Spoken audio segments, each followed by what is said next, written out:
Καλώς ήρθατε στη σειρά Regional Women Innovators. Στα προηγούμενα επεισόδια είχαμε τη χαρά να μιλήσουμε με γυναίκες επιχειρηματίες από την ελληνική περιφέρεια και να μοιραστούν μαζί μας τις προκλήσεις αλλά και το δρόμο προς την επιτυχία τους. Αν έχετε επιλέξει την ηρωίδα σας, μείνετε λίγο ακόμα μαζί μας γιατί αυτό ίσως αλλάξει. Είμαι η Κατερίνα Παλατσούδη, ζω στην Αλεξανδρούπολη, ασχολούμαι με την επιχειρηματικότητα.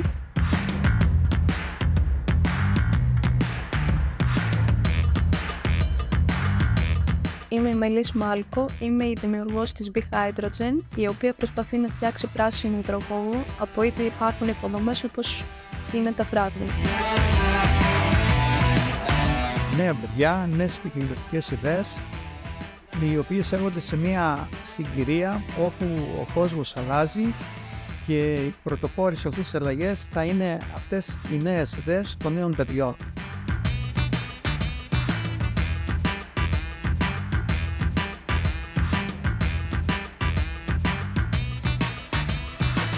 Ξεκίνησα πριν από 2 χρόνια, το Σεπτέμβριο του 2021, επειδή ήθελα πάρα πολύ να φτιάξω μια δική μου επιχείρηση, αλλά δεν ήξερα πώς να το κάνω. Οπότε όταν στην πόλη μου ξεκίνησε η θερμοκοιτίδα Light Hub, άδραξα αμέσως την ευκαιρία να συμμετάσχω σε αυτήν.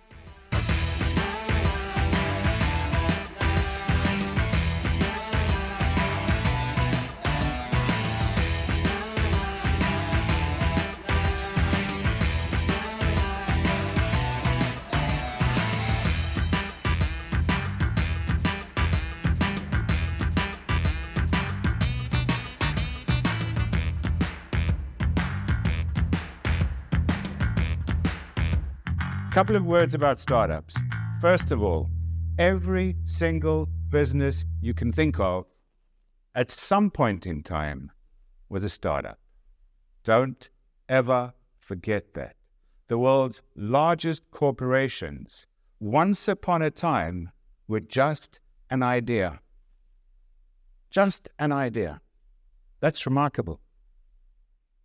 Για μας εδώ πέρα στην Αλεξανδρούπολη είναι λίγο πιο δύσκολο να μπορέσουμε να επιχειρήσουμε, διότι δεν έχουμε τα κανάλια τα οποία υπάρχουν σε μεγαλύτερες πόλεις όπως είναι η Αθήνα και η Θεσσαλονίκη. Δεν μπορούμε τόσο εύκολα να δικτυωθούμε, να κάνουμε γνωριμίες, να παρακολουθήσουμε σεμινάρια. Όμως ξαφνικά είχαμε την ευκαιρία εδώ στην πόλη μας να μπορέσουμε να τα έχουμε όλα αυτά και να κάνουμε πράγματα που μέχρι πριν από λίγο καιρό φάνταζαν δύσκολα.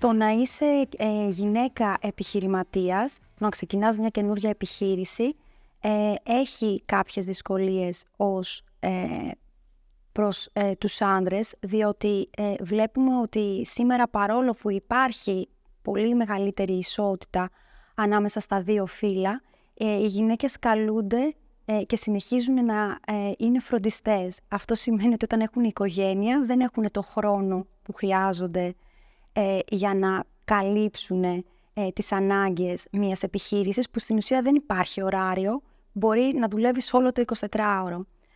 Θεωρώ δηλαδή ότι αν κάπου μειονεκτούμε είναι εκεί. Αυτό που θα ήθελα να πω στις γυναίκες εκεί έξω είναι ότι αν πραγματικά επιθυμούν να ασχοληθούν με την επιχειρηματικότητα, να το κάνουν. Πλέον βρισκόμαστε σε μια εποχή που υπάρχουν ευκαιρίες, που υπάρχουν μέρη στα οποία μπορούν να πάνε, να ζητήσουν βοήθεια, να δικτυωθούν, να βρούνε πόρους και γνώση και θα είναι κρίμα να στερήσουν τον εαυτό τους από αυτή τη δυνατότητα.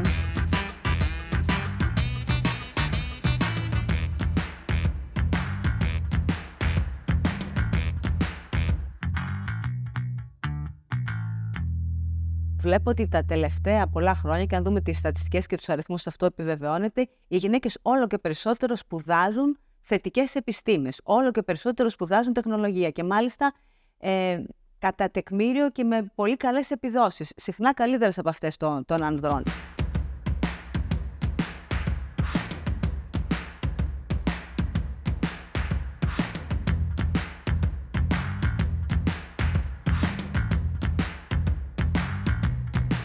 Η Be Hydrogen ουσιαστικά προσπαθεί να φτιάξει ένα πράσινο υδρογόνο από ήδη υπάρχουν υποδομές όπως είναι τα φράγματα.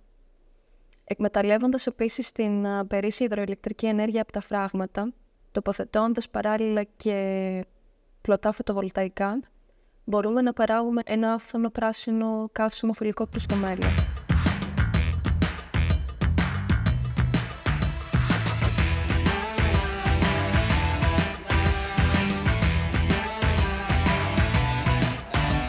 Το project αυτό, επειδή είναι μεγάλης κλίμακας, προσπαθούμε να κάνουμε ένα proof of concept, το οποίο θα μας δώσει στοιχεία αν όντως μπορεί να υλοποιηθεί και στη μεγάλη κλίμακα την οποία έχουμε σκεφτεί. Ωστόσο, για να γίνει η πραγματοποίηση, το απευθυνόμαστε σε διάφορες δομές, από τις οποίες παίρνουμε και στήριξη. Χρειαζόμαστε εξειδικευμένα εργαστήρια για την πραγματοποίηση και τις μετρήσεις που απαιτούνται για αυτό τον σκοπό. Είναι αρκετά δύσκολο όλο αυτό από την άποψη της γυναίκας, γιατί αντιμετωπίζουμε διάφορα προβλήματα είτε σε ανταγωνισμό είτε στην έβρεση ευκαιριών. Αλλά αυτό εννοείται ότι δεν μας σταματάει και μας δίνει και το μπουστάρισμα για να πάμε παρακάτω και να αποδείξουμε ότι όλο αυτό είναι εύκολο να εφαρμοστεί. Με κάποιους οργανισμούς μπορεί να γίνει η δοκιμή ως νεοσύστατη εταιρεία και αυτός είναι ο σκοπός μας. Ωστόσο, επειδή προσπαθούμε να διατηρούμε τα νομικά μας στοιχεία και επειδή όλο αυτό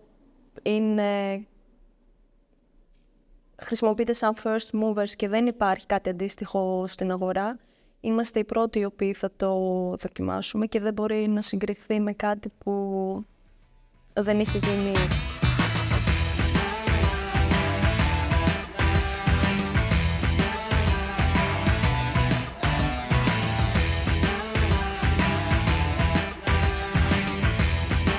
Προσωπικά ασχολούμαι εδώ και ένα χρόνο. Την ιδέα αυτή την έχω σαν παιδί μου και την φροντίζω καθημερινά. Αφιερώνω προσωπικό χρόνο.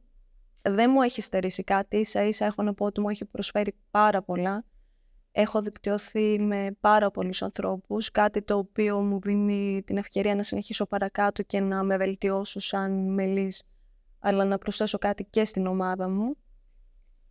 Ίσως είναι και ο λόγος που έχουμε άτομα και εκτός Ελλάδας, αλλά και Ευρωπαϊκής Ένωσης. Και εννοείται ότι τίποτα δεν μας σταματάει και πάμε να αποδείξουμε ότι όλο αυτό είναι όντως λειτουργικό. Θέλω να προσθέσω ότι αξίζει να το δοκιμάσεις και ας αποτύχεις.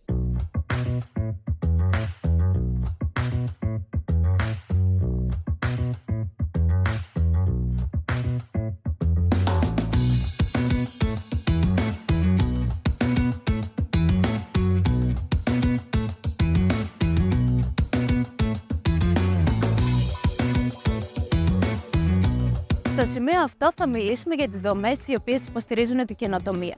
Μία από αυτές είναι η Αλεξάνδρεια Ζώνη Καινοτομίας στη Θεσσαλονίκη, στην οποία βρισκόμαστε σήμερα και στηρίζει την επιχειρηματικότητα, τις νέες startups και τους επιχειρηματίες στη Βόρεια Ελλάδα.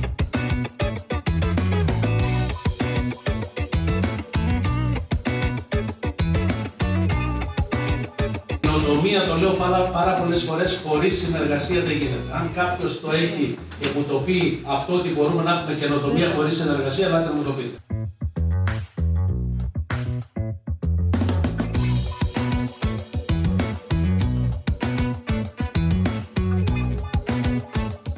Είμαι τιμή μου που είμαι ο πρόεδρος της Αλεξάνδρειας Ζώνης Καινοτομίας. Αυτό που πρέπει να κάνουμε όλοι, πρέπει να βασιστούμε σε δύο πράγματα. Πρώτον είναι η εξωστρέφεια των φορέων με παρανομαστή τις συνέργειες.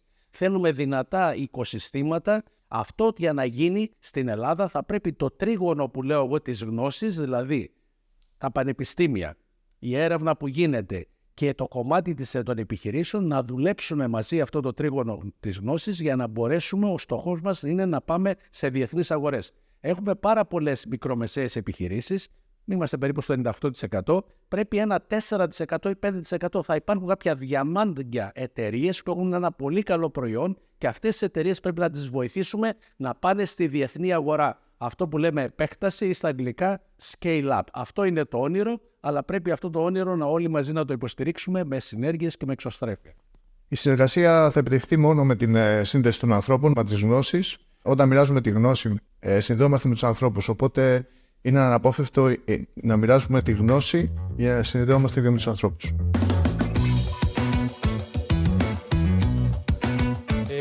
Η σύνδεση διαφορετικών πλευρών που αναζητούν όλες τις ίδιες κατευθύνσεις, αλλά μέχρι στιγμής για, θα έλεγα, ακατανόητους λόγους παραμένουν απομονωμένες. Όσο περισσότερο κοντά μπορούν να έρθουν τις πλευρές κάτω από ενιαίες οντότητες, όπως η συγκεκριμένη ζώνη, τόσο πιο ενθαρρυντικά και αποτελέσματα θα δούμε και τόσο πιο γρήγορα θα τα δούμε.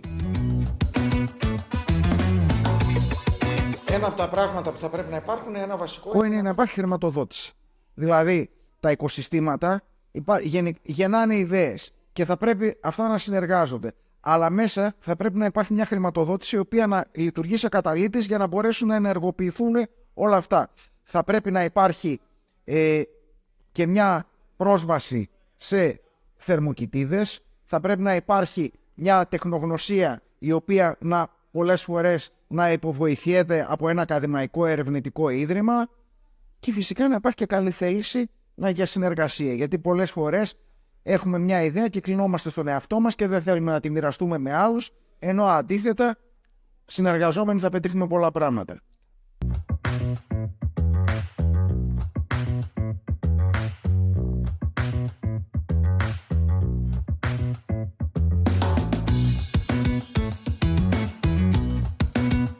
My name is Dr. Andreas Baresel-Bofinger. I'm a co-founder of HIBAN, the Hellenic Business Angel Network.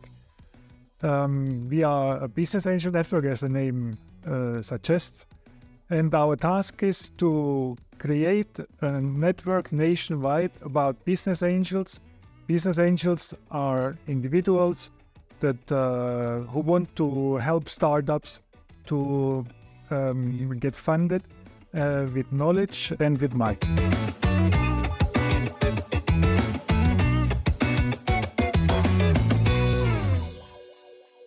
Γεια σας. Είμαι ο Δημήτρης Γιαννακούδης, υπεύθυνος της δομής Xanthi Tech Lab και θα είναι πάρα πολύ ωραίο να μοιραστώ κι εγώ την εμπειρία μου στο κομμάτι της καινοτομίας. Στο κομμάτι της καινοτομίας μπορώ να πω ότι τα τόσα χρόνια που προσωπικά ασχολούμαι με δράσεις επιχειρηματικότητας, με όλα αυτά τα project και τα events, έχω δει πάρα πολλά. Ενδιαφέρον είναι ένα στοιχείο το οποίο προκύπτει από όλες αυτές τις δράσεις και είναι η ενασχόληση ειδικά των γυναικών με αυτό. Η ενασχόληση των γυναικών, μπορώ να μιλήσω τελείως εμπειρικά, ότι αυξήθηκε τα τελευταία χρόνια σε ιδιαίτερους κλάδους. Κλάδους όπως είναι η μηχανική. Μην ξεχνάμε ότι στην περιοχή μας έχουμε και ένα πολυτεχνείο, το οποίο είναι πολύ δραστήριο με πολλές ιδιαιτέρουσες προσωπικότητες και ειδικότητες και βλέπουμε ότι προκύπτουν γυναίκες μηχανικοί από εκεί, ηλεκτρολόγοι, μηχανολόγοι, μηχανικοί περιβάλλοντος και παραγωγής και ουσιαστικά βλέπουμε μια στροφή ότι πλέον η γυναικεία ενδυνάμωση είναι περισσότερο από ποτέ. Βλέπουμε ότι έρχεται και τη συναντάμε μπροστά μας. Βλέπουμε γυναίκες λοιπόν να εξελίσσονται, να επιχειρούν, να φτιάχνουν κώδικα, να φτιάχνουν τα δικά τους site, να κάνουν προγραμματισμό, να ασχολούνται με τεχνολογίες που κάποτε θεωρούνταν ταμπού και ιδιαιτέρως με κάτι το οποίο βλέπουμε να εξελίσσεται μπροστά μας, μπροστά στα μάτια μας. Εμπειρικά πάντα μιλώντας, γιατί προσωπικά ασχολούμαι τα τελευταία 8 χρόνια με τον κόσμο της καινοτομίας, επιχειρηματικότητας και των καινοτόμων δράσεων, έχουμε κάνει συνεργασίες με πάρα πολλούς φορείς, είτε τοπικούς είτε σε μεγαλύτερες εμβέλειες. Εκεί λοιπόν βλέπουμε και έχουμε δημιουργήσει κι εμείς καινοτόμες δράσεις που ουσιαστικά οι γυναίκες συμμετέχουν όλο και περισσότερο. Χαρακτηριστικά παραδείγματα, δράση που έρχεται τώρα τελευταία, που είναι να ξεκινήσει και έχουμε πάρα πολύ μεγάλη συμμετοχή από γυναίκες, στελέχη και ελεύθερους επαγγελματίες από όλη την περιφέρεια. Αυτό είναι όχι μόνο ενθαρρυντικό, μας κάνει και είμαστε τόσο ενθουσιασμένοι που πραγματικά δίνουμε κι εμείς την καλύτερη μας ενέργεια, την καλύτερη μας διάθεση, που είναι πάρα πολύ σημαντικό. Βλέπουμε γυναίκες να σπάνε στερεότυπα, γυναίκες να ασχολούνται πλέον με τον εαυτό τους, να ψάχνουν τη δουλειά τους, το επάγγελμά τους και να θέλουν να μπουν στο κομμάτι του επιχειρήν. Είναι σημαντικό γιατί αυτό γίνεται μέσα της δικτύωσης, της ενημέρωσης, του mentoring και ανθρώπων και προσωπικότητων που δεν θα βρείτε και δεν θα βρούμε πουθενά αλλού. Γιατί έχουμε μια πάρα πολύ όμορφη ομάδα, μια πάρα πολύ όμορφη παρέα που ο σκοπός είναι να δώσουμε περισσότερες δεξιότητες και να εμπλέξουμε περισσότερο κόσμο σε αυτό. Έτσι λοιπόν, πέρα από τα στατιστικά που έτσι κι αλλιώς μπορούμε να τα βρούμε, βλέπουμε ότι δημιουργείται ένα πάρα πολύ δυνατό community. Μια πάρα πολύ δυνατή ομάδα που αποτελείται από γυναίκες που όχι μόνο είναι συνεργάτηδες, αλλά είναι και φίλες.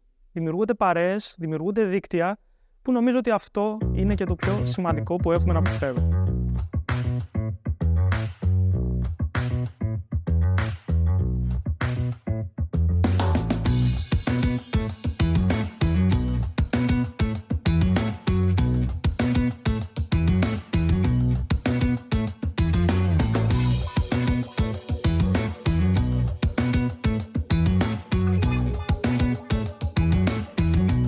Ήξερε λίγο για accelerators και incubators από άλλες δουλειές που έχουμε κάνει στην Ανατολική Ευρώπη, άρα το βλέπω πώς δουλεύουν στην Ελλάδα, είναι κάτι τρομερό.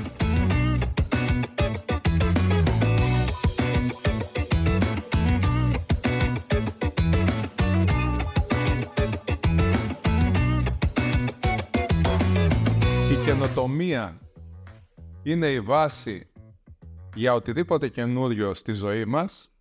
Προχωράει η τεχνολογία πάρα πολύ γρήγορα. Το Light Hub είναι ένα εργαλείο που θα βοηθήσει σημαντικά όλους στη σωστή κατεύθυνση.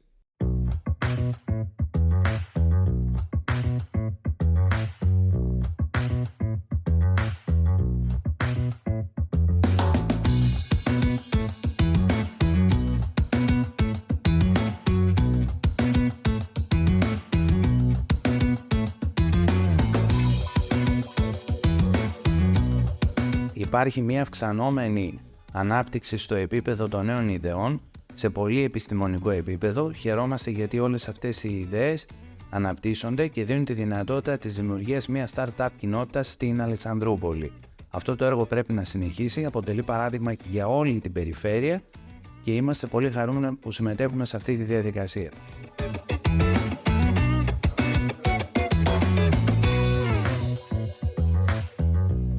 Και κάπου εδώ φτάνουμε στο τέλος του σημερινού μας επεισοδίου, το οποίο αποτελεί και το τελικό επεισόδιο από τη βασική αφήγηση. Το επόμενο επεισόδιο θα είναι απολογιστικό, θα συζητήσουμε όλα αυτά που ακούσαμε από τις γυναίκες που μας ενέπνευσαν και τα συναισθήματα που νιώσαμε κατά την επικοινωνία μαζί τους. Μείνετε για λίγο ακόμα μαζί μας. We'll be right back.